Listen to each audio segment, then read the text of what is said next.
Assalamualaikum and good morning. We are from Group 3. We will be presenting to you our topic, which is food contamination and public health, microbial causes, and prevention of foodborne illness. Food contamination is referred to the presence of harmful substance, whether it's physical, chemical, or microbial, which is in our food. Physical contamination is include items like glass or metal fragments, while chemical contamination is involve harmful substance like pesticide or heavy metals. However, the most concerning and the most important is microbial contamination. Why? Because food provides an ideal environment for bacteria, virus, parasite, and fungi to thrive. This microorganism can cause a foodborne illness and also can lead to the symptoms like fever, vomiting, abdominal cramps, and it's very serious. This issue is particularly serious in Malaysia, where because our hot and humid climate will speed up and also accelerate the growth of the bacteria. Contamination can happen at any stage from production to the handling. It often results from poor hygiene, unclean water sources, contact with pests, and improper storage. For example, a food handler is not washing their hands properly and also using an unclean or dirty equipment can easily transfer harmful microbes into food. Among the most common microbial threats are bacteria like Salmonella, E. coli, Listeria, and also Campylobacter. Viruses such as norovirus and also hepatitis A are often spread through contamination water or infected food handlers. In addition, parasites and fungi, especially mold that produce toxic mycotoxins, are also contributed to contamination. In Malaysia, Ministry of Health has reported several outbreaks and highlighting the urgent needs to strict food safety law and continuous monitoring. To conclude, ensure food safety is not just protecting individual health, it's also for our industry and health society.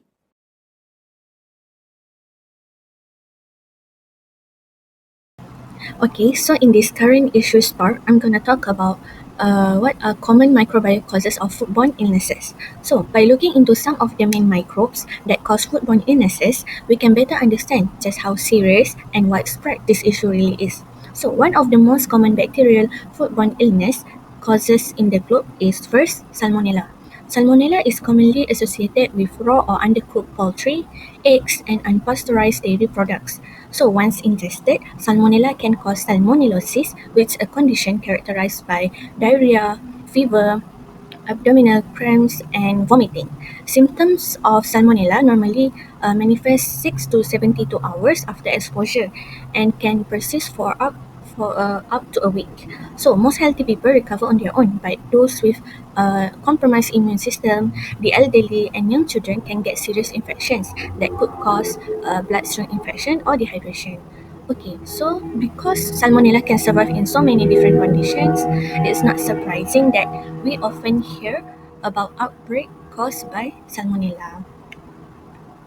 Okay, next, the second common microbial causes of foodborne illnesses is E. coli, which is specifically O157H7 strain, which is a very dangerous strain. Okay, this sugar toxin producing E. coli is frequently found in raw leafy green vegetables, unpasteurized milk or juices, undercooked ground beef, and contaminated water. So, symptoms can include vomiting, bloody diarrhea, and severe cramping in the stomach. Unlike typical food poisoning, E. coli O157H7 can cause hemolytic uremic syndrome (HUS), which is a risk especially for children and the elderly.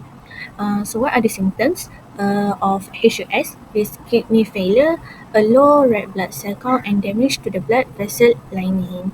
So, uh, we need appropriate food handling and hygiene procedure because by the fact even tiny amounts of this E. coli O157H7 bacteria, even tiny amounts of it can cause serious sickness to the human body.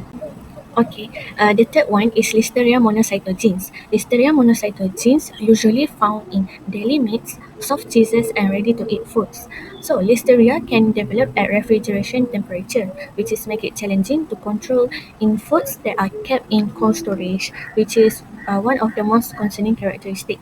And Listeria monocytogenes is the cause of listeriosis, which is a dangerous infection that can mainly affect the elderly people, pregnant women, newborns, and those who with compromised immune system. And then listeriosis also can cause meningitis or septicemia in addition to fever, gastrointestinal symptoms, and muscle aches. So we must note that an infection to pregnant women is particularly at risk. Why? Because it can cause miscarriage, stillbirth, or newborn infection. Okay, the last one is norovirus. Norovirus is extremely contagious and the most frequent cause of gastroenteritis worldwide. Okay, norovirus cannot grow in food like other bacteria can, but it can spread through contaminated food, water surfaces, or infected food handlers. So, norovirus frequently associated with dishes that are ready to eat, such as salads, sandwiches, and baked food, especially those that need to be handled without being cooked further. Okay, due to possible hygienic problems, catered events, buffet, and street food are frequent distributors of this norovirus. And the symptoms can include vomiting, watery diarrhea, and nausea that commonly appear 12 to 48 hours after exposure. So, on average, symptoms lasted just over 2 days, with most people recovering within 1 to 3 days. Norovirus also can be harmful to young children, the elderly, and people with underlying health issues. So, I'll be talking about the public health impact of foodborne microbial contaminations. In every year, unsafe food causes around 600 million illness and 420,000 deaths worldwide, according to WHO. So, children under 5 are especially vulnerable, with 125,000 dying annually, and we lost around 33 million healthy life years each year due to foodborne diseases. So in Malaysia, over 14,000 food poisoning cases were reported in 2022, and by 2023, the rate had doubled from 18.4 to 51 cases per 100,000 people, with outbreaks mostly linked to school canteens, stall, and caterers. So this illness can cause vomiting, diarrhea, and in severe cases, death. They also lead to school or work absences, higher medical costs, and strain on public healthcare services. So when large brands or institutions are involved, it can also lead to food recalls, wasted product, and lost consumer confidence. One recent and tragic case happened in June 2024 at a school program in Gombak. After eating fried bihun and egg, 82 people fell ill and 2 died, which is a 17-year-old boy and a 19-month-old toddler. Ministry of Health confirmed that Salmonella as the causes, and symptoms appear within 2 hours, which show the high bacterial toxicity. And it showed that even a simple meals can be dangerous if food hygiene isn't followed properly. While this case didn't report widespread panic, similar outbreak in Malaysia often cause fear on social media. People may avoid related foods, and small food businesses linked to the cases can suffer reputational damage or even closure. Misinformation may also lead to panic buying, food hoarding, or unnecessary food waste, especially with public fear spreads quickly online. So this proves that microbial contamination affects not only our health but also consumer behavior, public trust, and the economy. Foodborne illnesses are a major public health concern and they often stem from multiple interconnected factors. The first key factor is improper food handling and hygiene. Contamination frequently occurs in home, hawker stores, and even food factories due to poor hygiene practices like unwashed hands, dirty utensils, and undercooked food. According to Mortimer and Wallace, small-scale food vendors often lack proper hygiene management systems, increasing the risk of microbial contamination. These issues are made worse when food preparation happens in environments with little regulatory control, such as informal stalls or rural areas. Another major contributor is cross-contamination and improper storage. Bacteria can easily transfer from raw meats to ready-to-eat foods like vegetables when the same cutting boards or knives are used without proper cleaning. The 2023 Folio 3 AgTech report highlights that this type of contamination is especially dangerous in places with poor hygiene enforcement. Additionally, storing food at the wrong temperatures or mixing raw and cooked foods allows harmful bacteria like Salmonella and Listeria to grow rapidly. To prevent this, it's crucial to separate raw and cooked items and maintain proper temperature control. It is also important to understand that certain groups are more vulnerable to this risk. The CDC identifies infants, pregnant women, the elderly, and immunocompromised individuals as the most at risk. For example, Listeria infection during pregnancy can lead to miscarriage or stillbirth. Even a small amount of contaminated food that cause mild symptoms in healthy people can lead to severe illness or death in these groups. That's why targeted food safety practices are essential during food preparation for them. Lastly, we need to consider the differences between rural and urban exposure. In rural areas, the lack of clean water, sanitation, and refrigeration makes food contamination more likely. On the other hand, urban areas, while better equipped, face challenges like overcrowded and high-pressure food vending operations, which may cut corners on hygiene. Keferstein 2010 points out that rural homes often use untreated water, while urban residents rely on mass-produced food, both of which can pose serious safety risks when not handled properly. In conclusion, addressing foodborne illness requires a multi-level approach that includes good hygiene, proper storage protection of high-risk groups, and context-specific policies for both rural and urban settings.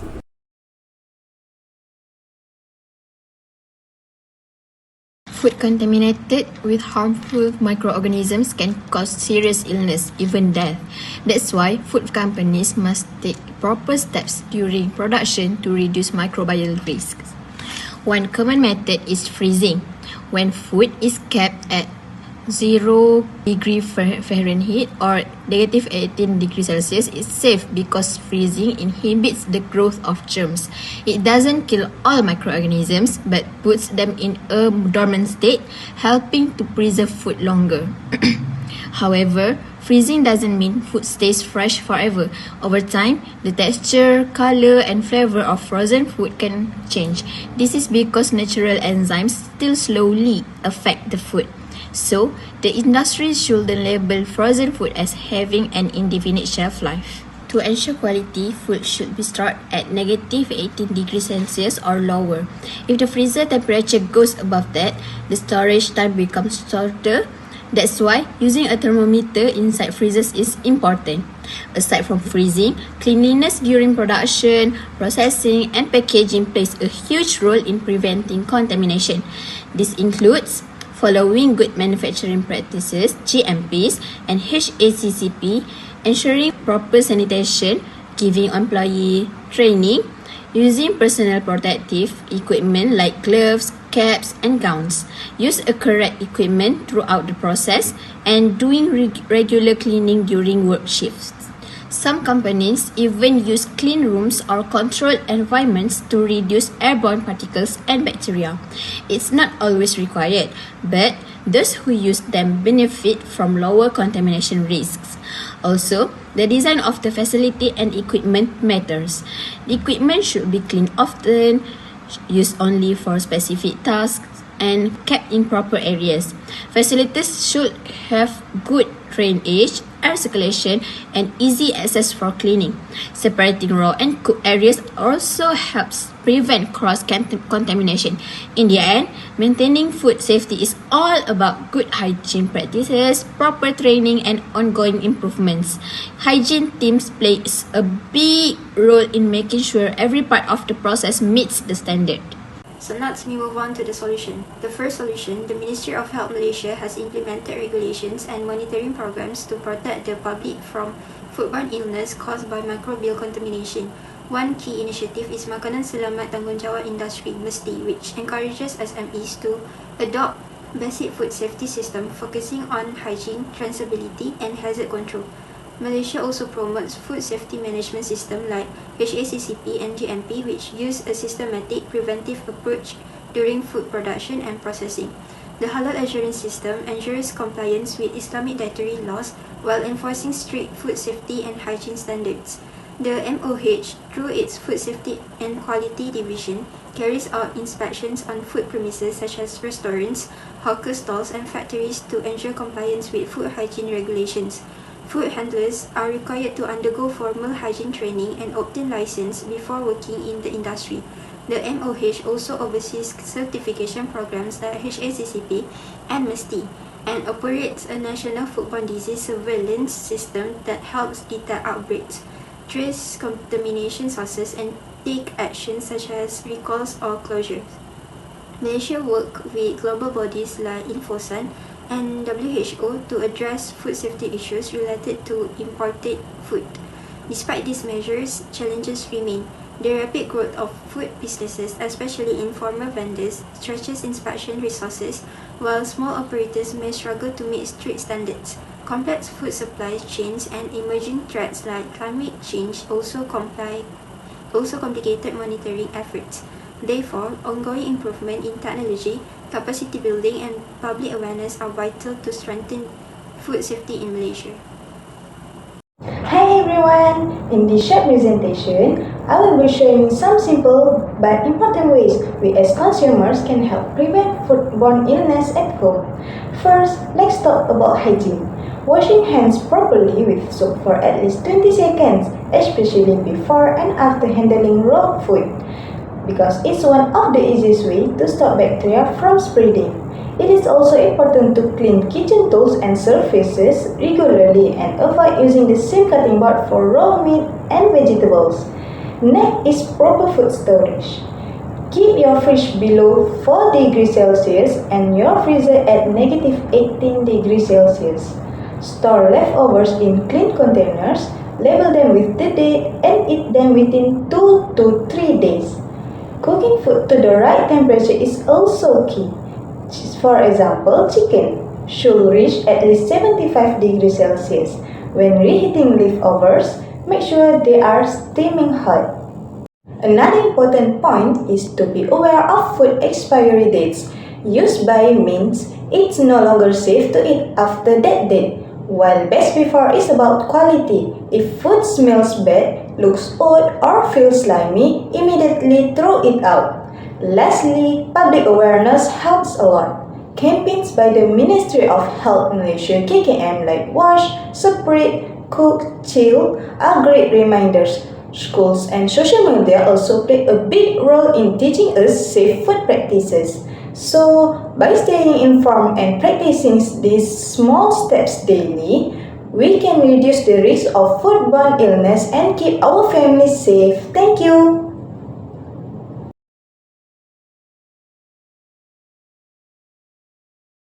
So lastly, in conclusion, microbial contamination of food poses a serious threat to public health worldwide, including Malaysia, where pathogens such as Salmonella, E. coli, Listeria monocytogenes, and norovirus frequently cause a foodborne illness. These microbes contaminate food through improper handling, environmental storage, and inadequate storage, leading to illness that disproportionately affect vulnerable populations like children and elderly. The significant health burden is compounded by economic loss and strain on healthcare system. Effective prevention requires a coordinated effort involving government policies and surveillance. strict food industry practices, and consumer education on safe food handling contribute to public awareness, research, and adaptation to emerging challenges such as climate change are essential to reduce the incidence of the foodborne disease and protect public health on a sustainable